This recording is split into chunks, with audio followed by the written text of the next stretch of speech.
అంటే వాళ్ళకి కాదని మీకు ఇవ్వడం జరిగింది. మళ్ళీ ఇచ్చినాక కూడా ఇప్పుడు మీరు సరే మంచిగా చెడు మీరు వచ్చి ఉంటున్నారు, కొంచెం కష్టం పడినా కూడా అసౌకర్యాలు కూడా ఉంటున్నారు. కానీ లేని వాళ్ళు జస్ట్ తాళం బంద్ చేసుకొని మేము అప్పుడప్పుడు వచ్చి చూసిపోతామంటే అది కుదరదా? మళ్ళీ బయట ఇల్లు లేని వాళ్ళు వచ్చి అడగరా ప్రభుత్వాన్ని? వాళ్ళు 3000 ఇల్లు ఖాళీగా పడి ఉన్నాయి, మాకైనా అలాట్ చేయండి, మేము వచ్చి ఉంటామని చాలామంది వచ్చిపోతున్నారు. సో అలాంటి వాళ్ళు మేము ఎక్కువ రోజు ఆపలేము.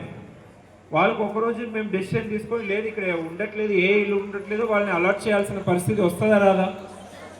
సో అది మీ ద్వారా వాళ్ళందరికీ కూడా తెలియజేస్తున్నాను. మేము 1 నెల మీకు గడువు ఇస్తున్నాము, అవకాశం ఇస్తున్నాము. ఆ నెల లోపల మీరు మొత్తం ఫ్యామిలీ బట్టలు ఫర్నిచర్ అన్నీ తీసుకొని ఇక్కడ వచ్చి సెటిల్ అయితే మీకు ఇల్లు ఉంటుంది. అండ్ మీకు కూడా చాలా ఇబ్బందులు అవుతుంటాయి. ఏంటిది, ఇప్పుడు ఒక బ్లాక్లో 100 ఫ్లాట్స్ ఉన్నాయి, 108 ఫ్లాట్స్ ఉన్నాయి. ఇప్పుడు ఒక బ్లాక్లో 30 మంది ఉంటున్నారా?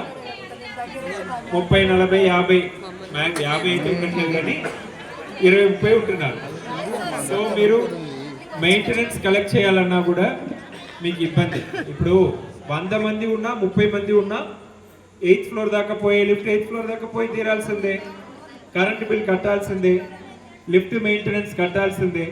సో ఇట్లా సహమంది ఉంటే మీకు ఎట్లా మెయింటెనెన్స్ ఎట్లా వస్తుంది, దేనికి వెళ్తుంది, అది ఖర్చు. సో ఇది ఇబ్బందే మీకు. మీరు సొసైటీస్ ఒకటి మంచి పని చేసి సొసైటీస్ ఫామ్ చేసుకున్నారు. I request Additional Collector to please ensure that the accounts are opened at the earliest. So మీరు ఆ మెయింటెనెన్స్ అమౌంట్ మీరు 500 ఎంత అమౌంట్ 500, 600 ఏదో ఇస్తుంటారు మీరు వాళ్ళకి. ఇప్పుడు సహా మంది ఆక్యుపెన్సీ ఉండడం వల్ల 500 కాకుండా ఒక్కొక్క కుటుంబం మీద 1000 రూపాయలు కూడా పడవచ్చు భారం. సో అట్లా కాకుండా అందరూ వస్తే మీకు కూడా మంచిది. సో మీరు వాళ్ళందరికీ కూడా ప్రోత్సహించి చెప్పండి. సో చెప్పి మనం నెల రోజు మనం చెప్తాం, మేము చెప్తాం, మీరు చెప్తారు, మేము ప్రెస్ నోటీస్ ఇస్తాము.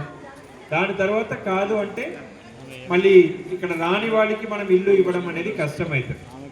సో అదర్వైజ్ ఇక్కడ వచ్చి ఉన్న వాళ్ళకి మీకు అన్ని సౌకర్యాలు కల్పించడానికి ప్రభుత్వం రెడీగా ఉంది. డెఫినెట్లీ దీన్ని ఒక మోడల్ కాలనీ ఎలా తీర్చిదిద్దాం మీ అందరికీ కూడా మాట ఇస్తూ సెలవు తీసుకుంటున్నాను.